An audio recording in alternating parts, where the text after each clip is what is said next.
Oh, I'm audio. This is Daiteikoku. Let's see what I've got here. People need to heal, so we move them. But I already moved them, so... Well, you know. Raizo can move twice per turn. I don't think I mentioned that before. It's helpful, I guess. He has really low health, though, so... I mean...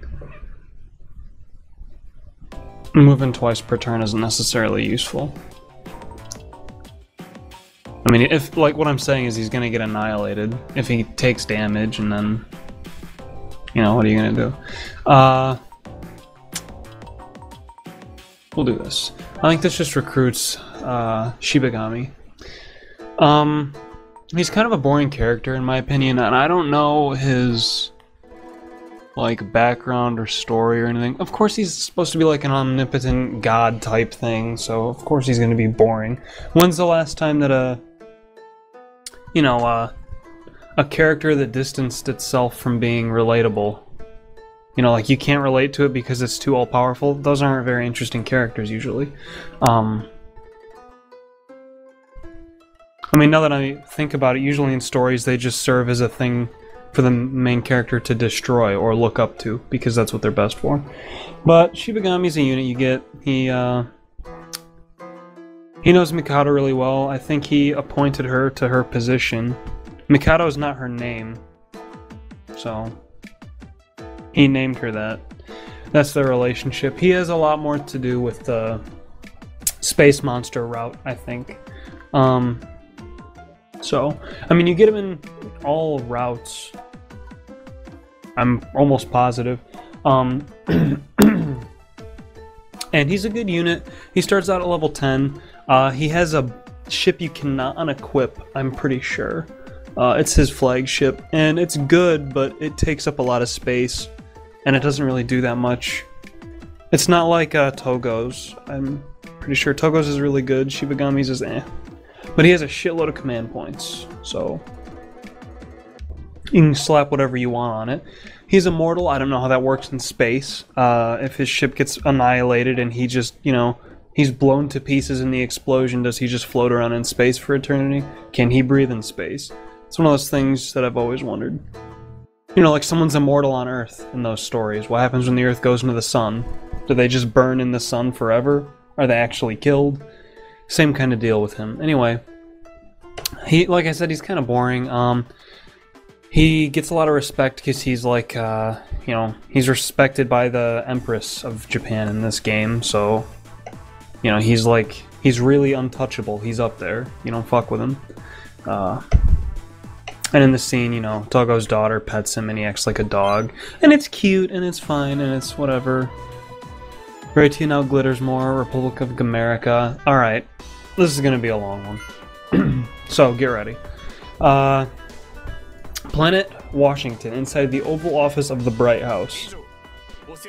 As an American, that is a painful amount of punnery that goes on in all of Gamerica here. Eagle Douglas, he comes up later on, maybe in this part, maybe in the next one, I don't know. Frank Luce is based on Roosevelt, everyone knows him, FDR. Even if you're not American, you know who he was, I'm almost positive, because he was the leader during World War II for America. Well, the vast majority of it. He was also the only president to go more than 2 terms, and he is why they enacted, like, I guess a law, I don't know where it's stated.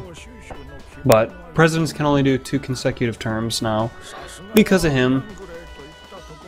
I mean, it was a wartime thing, so they just re-elected him, which makes sense. I mean, you know, if it was serious enough, that may still happen, I guess. If another world war broke out, there's a good chance the president, if everyone was happy with it, it would maybe keep going. I don't know.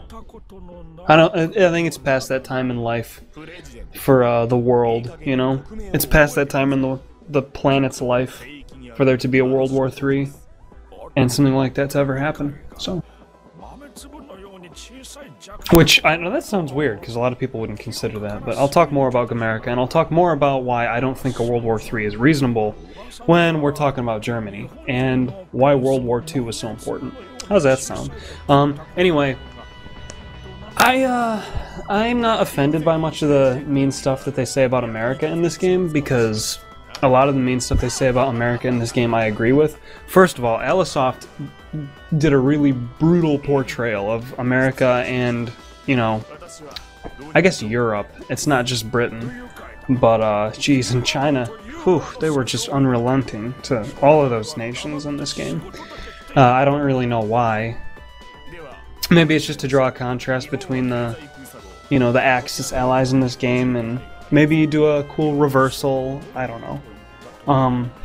But yeah, they're really mean, and a lot of the stuff they say about America is somewhat true if you're really pessimistic. But the only thing that I really have a problem with is their portrayal of FDR, because he was actually a pretty good guy. I mean, you know, like, this guy's not even, you know, it's not even fair.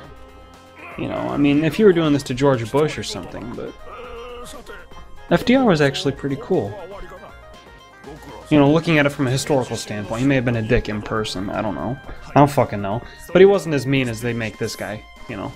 Frank Luce is like a psychotic, porn-addicted, crazy dude. You'll see later on. He's really, he reminds me of an autistic person from V. He reminds me of a typical 4chan poster, actually. So, take that as you will. I mean, just his attitude. He's really passive-aggressive and stupid. But there are a lot of things you can look at here when they go over Gamerica. Like, this guy's the president, Frank Luce, and then there's the Green Grass Society, which you're about to meet. They are probably based on something in name. I've heard Green Grass Society or something like that before. When I recently tried to look it up, I couldn't find anything.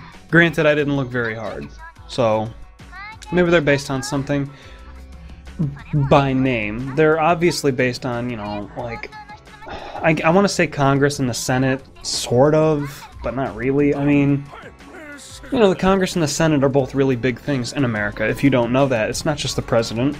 And, you know, it's like the president isn't really that important. Like, he's important, but the country functions without him. It would not really matter if he died. Just saying. From a, you know, mechanical standpoint, like, the country would be completely fine if the president died. It doesn't even matter.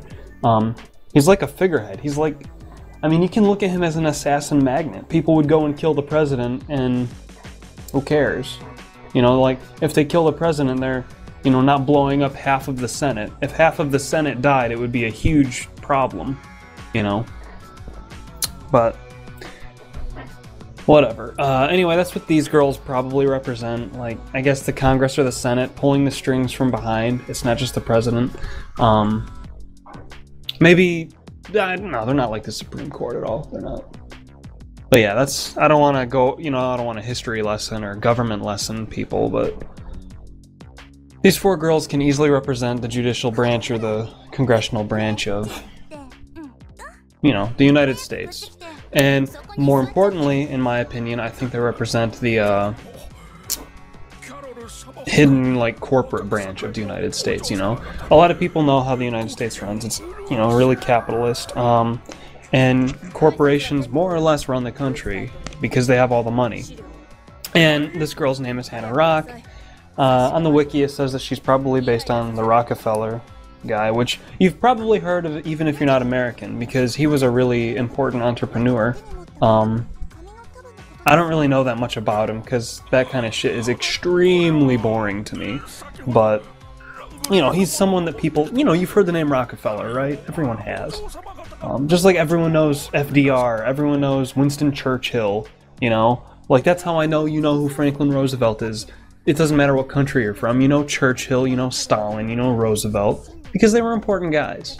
So, whatever. And the other three girls may well be based on somebody. I don't necessarily want to agree with the stuff posted on the wiki, because all they have in common really is a name. They don't have anything that they did in the game in common. So, it doesn't mean that I don't remember their names either, so I'm just kind of, like, talking randomly. But Carol and Hannah, well, aside from Hannah, the other three, could be based on real people. They might not be. But anyway, in the game, these four women, quotation marks, four women, wink, wink, right? Run Gamerica, you know, in the background. They run Gamerica. And it's a pessimistic way to look at things, but you can look at America now and you can be like, well, yeah, the president doesn't run America, the other branches of government do. Or you can go even more cynical and be like, no, the government doesn't really run America, it's the corporations. You know, that's kind of what they're doing here. And the whole idea behind America in this game is that they want to be at war to make lots of money. And, well, America in real life was at its richest when they were at war, so... Again, take that as you will. Yeah, I guess I could have kept going there, but I didn't. Anyway, I don't know, should I give plot synopsises of what's going on? No, I won't do that. You should know if you played the game. If you didn't play the game, I don't want to spoil the story, but whatever. But this is where Gamerica is going to declare war on me. And, I don't usually take advantage of the sneak attack thing, which I think is a little underwhelming in this game, to be honest with you. If you're playing like a normal person, you went full into China. You wiped out China right away. You're not going to have time to do this preemptive strike on Gamerica. And even if you do, depending on which territory you take, you're going to get attacked again really bad. Like, and you might not be prepared for it. I don't know. Anyway, they just give some really ridiculous thing, and you decline, because you get a game over if you don't. I don't really need to go through all of this. Reject war with Gamerica. This is mostly unavoidable. You're going to go to war with Gamerica this way at some point. And hopefully you didn't accept all the treaties that nerf your income severely. Again, it's going back to the blog, I guess, that I posted a long time ago, but it was really... I agreed with a lot of the points, and one of the things that I really don't like about this game is that there's no sense of build-up. You declare war on Gamerica, and Ares declares on you, everyone declares on you, you know, it's like, well, what the fuck? You know, what's the build-up? You know, Gamerica, maybe? Gamerica's supposed to be the strongest nation? Let me look forward to that. I'll look forward to fighting Gamerica. Cool thing. Oh, I'm fighting them first? Well, that's okay. Maybe Ares is the strongest kingdom. Oh, they're getting wiped out by Dokutsu? Who's the strongest kingdom? The UHOS? They're one of the smaller ones on the map. And, eventually you're just at war with everybody. And you can, you know, it's freeform, you can do whatever you want. But I'm skipping this because it's just them talking about the preemptive strike on Gamerica, which in real life everyone knows what that was. It was Pearl Harbor. Really big event. Really big deal. In this game it happens immediately. It's like, what, turn 5 or something? And it's extremely underwhelming. It's not, you know, like, I feel like there should be a nice big build up to it. You should be able to just, you know, from a player perspective, I want to be able to make a huge army and just unleash it on that turn, you know, like, boom, here's this overwhelming force. But, you know, when you do it, it's just, hey, if you attack Gamerica on this turn, they can't use lasers. Yay, which, I mean, that's good, but it's not the POW that you want, you know, it's not the Pearl Harbor impact. Like, that was a big deal, and I don't know, it just feels underwhelming. So this was a wordy part. I didn't actually do any gameplay, but it can't really be avoided. It was introducing Gamerica. I still have a lot more to say about them, and whatever. But I guess I'll do that in the next part, because this one's pretty much done. So, see you there.